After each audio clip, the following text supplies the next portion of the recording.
Background checks and recruitment. So there are two things I wanted to share with you today. The first one is background checks. I saw another post on the BPO Secret Files group, and somebody shared about background checks.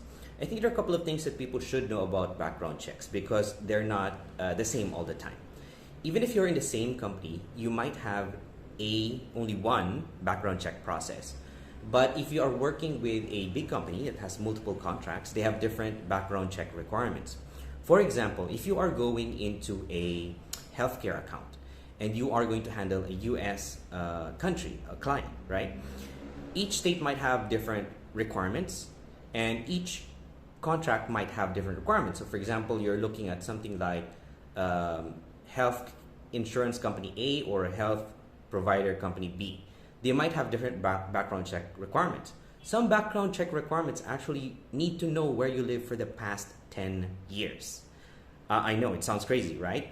But if you go to the same company with a different contract, they will have a different background check requirement. Why is this important?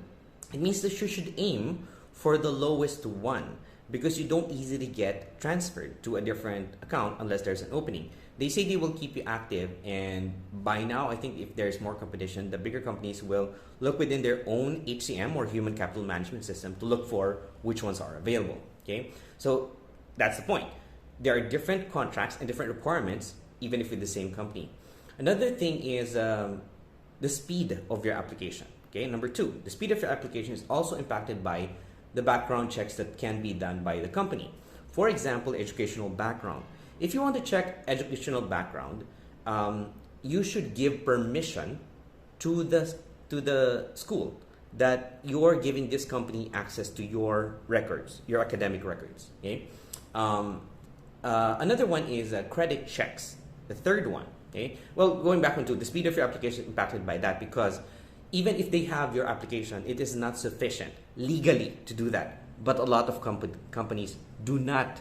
They actually have a different way of doing it, or they put it in pending and get you in training or whatever before they actually do that, which is worse for you, right?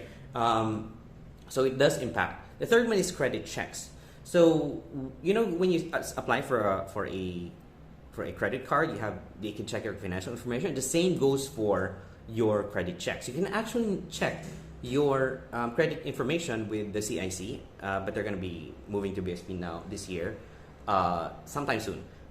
They are going to give you all of the records with your financial transactions. So your credit cards, if you've been delayed, loans, legally they are required to provide your phone bills or any missing phone bill payments, rentals, any information they can get their grubby hands into, right? But not everybody gives this out. Another thing for the credit risk or your financial risk is it only refreshes particular number of months. So before it was 6 months. I don't know the frequency right now, but that means this also impacts how frequently you're going to apply with a company. Okay, there's a downside to this as well.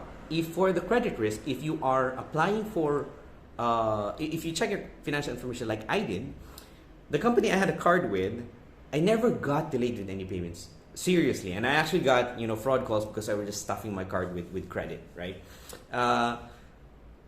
They tag it in a non-standard fashion, and it seems like, especially if the credit risk person who is assessing your profile does not know and has access directly to credit information, might make a mistake. So best practice is to get your CIC information and have it corrected. The credit rating is different from your credit information. Okay, so your information is, what the transactions are, number of cards you have till way back when, and then credit rating is something that is done by the credit agencies to come up with your rating. Okay, so there are different scores. There are FICO 352, 4, 5, 7, right? I think they're gonna have an 8.2 soon, but more importantly, this is for the US. For the Philippines, we have different credit providers. The majority is actually TransUnion that handles the Philippines, right? So they have a majority, I think, in Asia, right? And we use this to make an informed decisions on who are the employees we're going to take, right? So credit risk, speed, and of course the background check requirements per contract, right?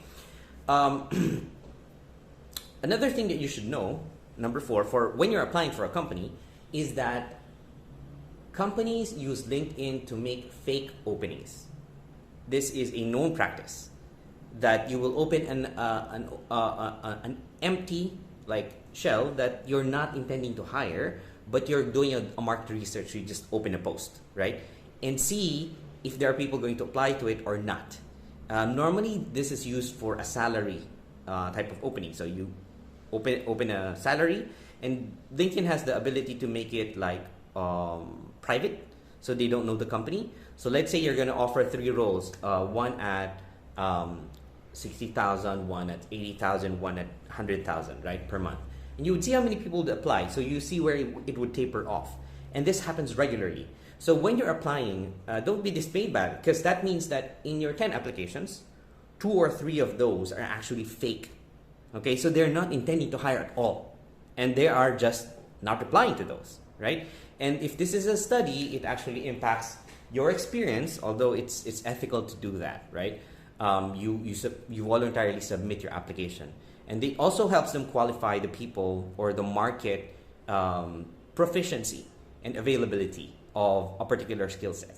Okay, so I hope that was helpful. And if you want to find out more about credit information, I made a video about it on my vlog, where to get it exactly. Okay, great day.